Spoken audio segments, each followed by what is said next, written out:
Do you ever need to persuade someone? I bet you do. We're going to talk about it in this episode, so don't go anywhere.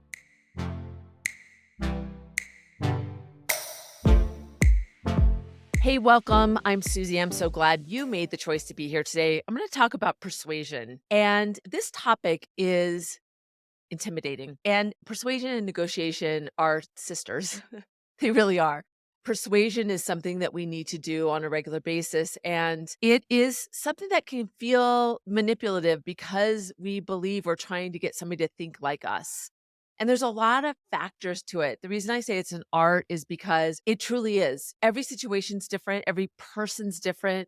It's a high stakes situation for us that brings in a whole slew of emotions and anxieties and all sorts of things that also intermingle into this idea of persuasion. And especially when it's somebody we know that are going to put roadblocks in and we know it's going to be hard, or it's somebody we have no idea how difficult or how easy it's going to be to persuade. So, one of the things I wanted to do today to get ready for this discussion is do a little research around persuasion because I wanted to give you some baseline and illustrate why it's not just something that you learn to do. It's something that has a lot of levers, a lot of leverage that play a factor in it. And so the first thing that I looked at was the science of persuasion.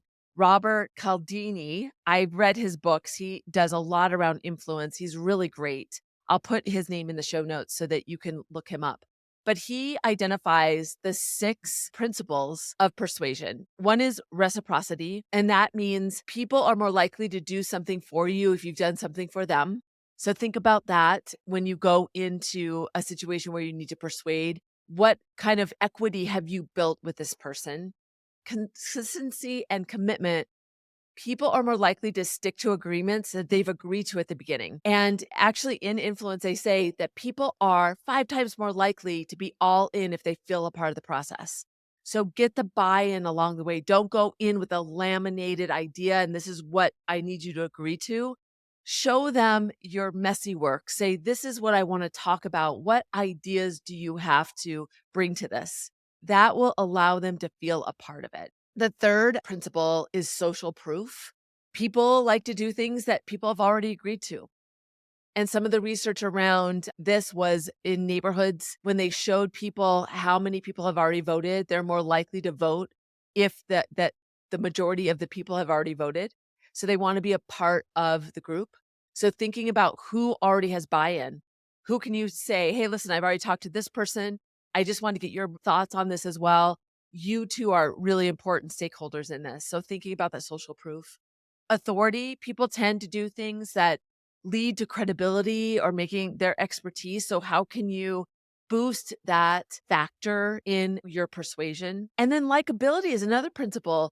People like to do things with people they know, like, and trust. That is the really the essence of what retail looks for is really building that relationship. So likability is super important in persuasion. So thinking about that before you go in if you need to build that relationship. And then the final one that Robert Cialdini talks about is scarcity.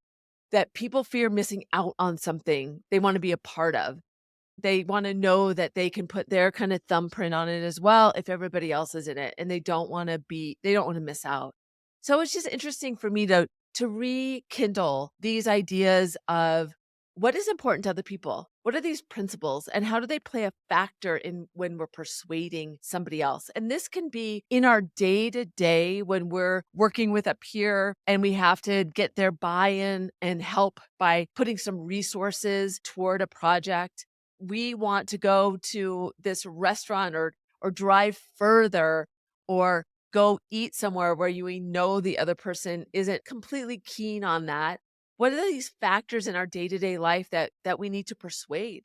And even thinking about that end in mind. I'm going into this situation. I need to persuade this person to shift their thinking. Where are they starting from now? We often just go into these situations and think, "Oh, he is just a difficult person. I hate having these conversations with him because he'll just put all these roadblocks on." Where we need to think about where are they coming from? What factors can I give in? What relationship do I need to build? How do I get their buy in? What's important to them? Persuasion is about taking it outside of you and thinking about the interests of the other party. Remember, when you consider the interests of the other party, your ability to have measurably better results toward the end that you want to get to is better if you consider their interests. So, part of persuasion is getting out of your seat and thinking about them. And these principles that he has outlined illustrate that. They're the things, they're the factors, they're the human nature, the things that are just core to who we are in what we want. And so, how can you apply these to everyday situations in our professional careers? And how can we apply these in negotiations? When we come back, I'm going to share a couple stories that relate this for me and my clients. So, stay where you are. We'll get right to it. It's me. Thought I'd tell you how excited I am about this collection of courses I have available. It's all around the concept of adopting a negotiator mindset. And the only way to do that is to really understand what it's like to be a negotiator so that you can practice it in your everyday. I'm excited about this project because it's going to allow people to do this on their own time and go through the course at their own pace. If you want to learn more, go to SusieTalmanchuk.com. I'd love for you to check it out. Persuasion is something that is really happening all the time. And there's so many different examples of this. When I tell you some of these stories, I thought about some that you might not think would just come to mind right away. So as I'm telling you these, think about some of the situations that you may be facing in these upcoming weeks or that you just faced and you think, oh, that's so interesting. I did a good job. Or maybe I should have looked at this a different way. So one of my clients is she's a C-level person and she is newer to the organization and has some really great background in the industry that she is supporting. But she has somebody that on the team that has been in the industry a lot longer than her and has the perception that he does have a lot more institutional knowledge. And so what was happening was they also have two very different personalities and everybody loves him and spends time with him. And she, my client, is more introverted and she tends to really spend a lot of time working on the workflows and does really hard work, but it's behind closed doors. So there's this perception that she isn't as effective as this guy is because he just is out there more. And so what she started to do is just kind of not worry about him, kind of keep it just like he was annoying to her in her mind, not important to her in her world. But as I started talking to more people that are in her leadership group and are her direct reports, I started to see that even though he wasn't a factor in her day to day, he was telling this story and not like really literally, but just in these little moments, he was very good at telling this narrative about her that wasn't true. So the perception of her was becoming that she was not trustworthy, that she does it for herself and, just all these things. So she needed to persuade him. She needed to get him to just at least be on the same page as her. And really what it took was time and spending time to understand what was important to him and giving him a little bit of a look behind the curtain about what she was doing so that he could start to see the impact that she was gonna have in the longer term. What she was doing was a long game.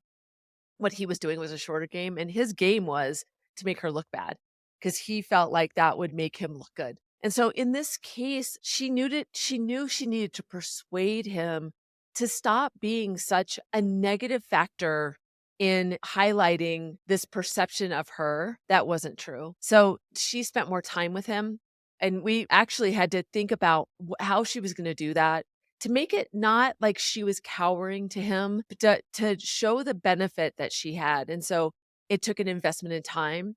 It took time to think about how could she look at it from his side, what was important to him. She had to start showing a little bit of her institutional know-how just so that he kind of backed down a little bit. She was using evidence that she was really good at to combat some of those perceptions, but she needed to get ahead of it. and really persuade him to be on her team. Not literally, but just to see it a little softer. It really over time worked, but it took some time for her to do that. It was an interesting illustration to me because it was so important that the thing that she was persuading was a shift in building that relationship and persuading him without him realizing it to take a step back to see her differently. And that was really important to her career because, to be honest, his work was really working well to get those perceptions. And it could have been really catastrophic for her because it was working in some areas that didn't have as much exposure to her as others did. So, thinking about those relationships and how do you persuade, and thinking about how do you turn that person around. I thought too about a negotiation where we were talking to a client that had all these assets, all this media, and we had a technology that could take one piece of media, and think about it this way, it could do a save as really quickly so that it could go to a lot of different platforms. So you had to have a different asset, like PowerPoint and an Excel and a GIF. Like you had to have a different output from one piece of media to send it to all these different places. And we had advertised it as encode once or take this asset once and we can just send it to all these places. So what happened was we realized that that perception was then that people would only have to pay once and it would just be so cheap. And so what that wasn't exactly true because even though from a marketing perspective we wanted it to sound really easy, we still had to have hands-on from a QC perspective and we did have to do some things to each one of those outputs to get it ready and to send it to those places. But we had done such a good job marketing it that this perception was in the marketplace. And I remember we were talking to this person that, like a Discovery, like had a lot of content that went to a lot of places. It wasn't Discovery, it was a different client, but similar to Discovery. And we were ready to combat this perception and to prove to him why he had to pay more than just one time. You had to pay for like the output instead of just the one time that we're going to manage the content. And we got into the discussion and we had all of our pieces mapped out and how we were going to convince him, and it wasn't working. And we couldn't figure out why. And so I slowed us down and started just because I was the main person. And I started asking questions. And what we realized was from a technology perspective, it wasn't the expense that was getting him locked up. He didn't have confidence yet that every one of the outputs was going to have a quality delivery because it seemed so simple. He was an engineer, and so his perception was so different. So we needed to shift and persuade him differently. We needed to focus on what was important to him. And making that shift, I mean, we were so far down because we were so convinced in our mind that this was what it was. We were persuading him on something that wasn't even what was important to him.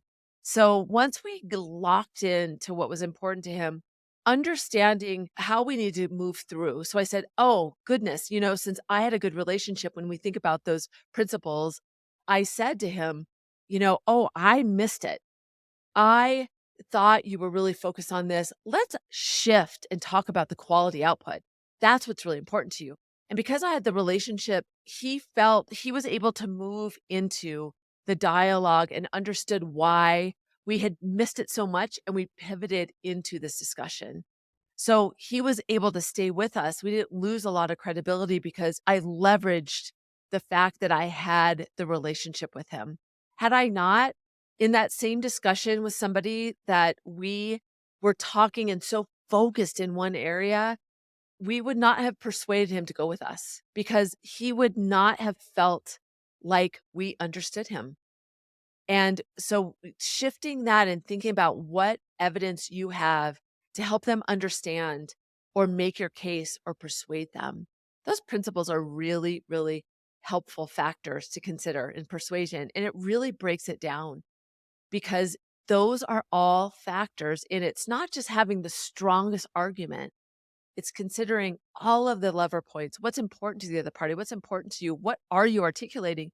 How are you framing it? So persuasion is an art. When we come back, I'll talk about some tips around what to think about stopping, starting, and continuing in considering persuasion as you move forward. So stay right here. Hey, Susie here. Thought I'd pop in. I wanted to let you know I've been an executive coach for over a decade. I work with executives and they call me their silent partner because I help them increase their confidence when they're facing really difficult decisions. If you'd like to see if we're a good fit, head over to susietalmanchuck.com and fill out an application. I'd love to hear from you. As we move through this, as you've thought about the areas, the situations that you have or you will be persuading, I want you to think about the stop, start, and continue. What are you going to stop doing? What do you need to start doing? And what will you continue to do? So I'm just going to give you some tips around that. So one thing I want you to think about is stop missing perceptions of you. And especially internally, when you think about your influence. Influence is a factor in persuasion because when you have influence with somebody else, that's a relationship. That's high trust. You have some history with them in a good way. So thinking about if you have influence with this person or not can be hierarchical, it could be relational. And if you don't ignore the cues to if you have influence in where you work with the person that you're in. So stop ignoring those. Start paying attention to, are you asked for advice? Is that person look at you as somebody that is trustworthy? And if you're not sure, do some investment in that before you get to a situation where you need to persuade them in a way. And the second one around stop is don't ignore the politics, the hierarchy, what's important to the other side, whether it's a client, whether it's your boss, whether it's your boss's peer. Think about the power in the room. What is their perception of power? Do they feel like they have the power to make the decision over you because of the hierarchy? What are you going to do to persuade them differently if that's their view of how decisions are made? That's a really important factor. So don't ignore those. Stop ignoring them and think about the power dynamics at play. What I want you to think about start to build and manage your internal influence. Think about those people that you need to have in your camp. And maybe it's not something that's on the calendar already, but think about those people that might be a factor in your future. Who is important to your boss? Who is important to your peers? Take some time to make some relational investment in them. Can be, comment that you make after a meeting that you're in with them and you say, "Hey, listen, I really thought that was so helpful. I liked how you framed that up for everybody. So good." Like even a comment like that can put some investment in that relationship equity you have. So build those relationships and be aware of where you need to manage your internal influence. And if it's with the outside, how do you need to build those relationships proactively? Start thinking about another thing to do is what are those important things to the other side? Before you go in, be mindful of what do I need to persuade? Where do I want to get them to go? What is important to them? What may be some landscape elements of their politics that they're maneuvering through that I need to consider?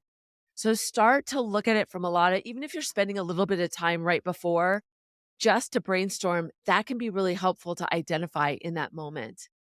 And then think about framing it. Start framing it to make it make sense to them and showing that you understood where they're coming from. Think about those principles of persuasion that I highlighted and where you stand with those and start applying those. And then what you might want to consider or to continue to do is really cultivating your emotional intelligence around these factors. Pay attention, don't multitask. Start to be an observer in meetings if you're not a key person in the conversation. Even watching with your clients what questions are important to them, where do they sit and see their landscape? Just being an observer of that can raise your emotional intelligence around how do you need to maneuver with that specific person. And if it's something that you need to do to journal about or write down to remember, have a notebook so that when you go in front of these people and need to persuade them, you can look back at what you've learned about them through those observations that you've done. And just be aware that sometimes logic and just we should do this doesn't always apply. Balance the politics as well. Continue to look at what's important to them, what's important to the business, what's important to the team. All of those things can be ways to persuade somebody to do something if you're looking at it from all sides and you're aware of what's important to them. And you help them see through the way that you're framing it up to them of how this plugs into the business overall. Maybe they're so focused on why they want to say no or what's important to their team that if they just can get a little tilt up and see it from a different perspective, you can be really helpful to them. So help by continuing to look at how do you shift their perception in a way that they'll listen to you. Sometimes when I want to reframe somebody, I will say, "Hey, I totally get where you're coming from, and I love that you focus on what's really important to your team." But let's just take a step back. I had to do this when I was thinking about this for us is if we look at the long-term effect of the opportunities for our team and we think about this project and how it relates to the business, when we look at the long term, these are the benefits that your team will achieve or see. Let's talk about that. How can we connect the dots? So it's like thinking about how do you shift them? When I think about framing, I always think about what do I need to do to get them to kind of look up and look at it differently. And sometimes that's just being open, especially when you have a good relationship with them and saying, "Hey, listen, this is how I see it. I'd love to see how you see it." And then how do you need to shift that for them? So persuasion is really interesting, and it's those key factors, those principles are really key to thinking about that. But being mindful and being really open to realizing that, okay, I need to persuade this person. What do I need to do? So, what do you need to stop, start, and continue for you? What are you going to challenge yourself to do? What are you going to write down and say, I agree with this. This is something that's a blind spot for me. This is what I'm going to start doing. I don't want people just to listen to this and not do something. I would love to know what shifted for you in this. What was the aha that you had that maybe you just have heard before, but you heard differently today? When we come back, I'll tie it up for us. I want to challenge you again to really think about what you're going to take away, but stay right here. Hi, Susie here. One of the things that I love is I facilitate team conversations, whether it's talking about high stakes, how to advocate for one another. So if you're a leader and you want to bring your team together, you want to level them up, help them really bond together and increase their confidence as a whole, contact me. Go to SusieTomachuck.com, tell me a little bit about your team, and I'll be in touch. I'm so glad that you made the choice to be here today. Again, what are you going to stop doing? Stop ignoring what people believe about you. What are the perceptions? What do you need to change about that? What are you going to start doing where you manage through the perceptions? How do you reframe? What are you going to do? What are you going to start doing to change that? Maybe even just identifying when it is a situation where you need to persuade. And then what are you going to continue doing? How do you increase your EQ? How do you start to observe, continue to observe and build on those relationships? So do something, take something away. I'd love to hear from you. I'd love for you to continue the conversation. I'll talk about these topics and give you a little bit more in my Adopting a Negotiator Mindset newsletter. So you can sign up for it on negotiationlove.com or just reach out to me. And I'd love to hear what your takeaway, your aha was from today. Until next time, don't forget, negotiation is more than a skill, it's a mindset. I look forward to seeing you again.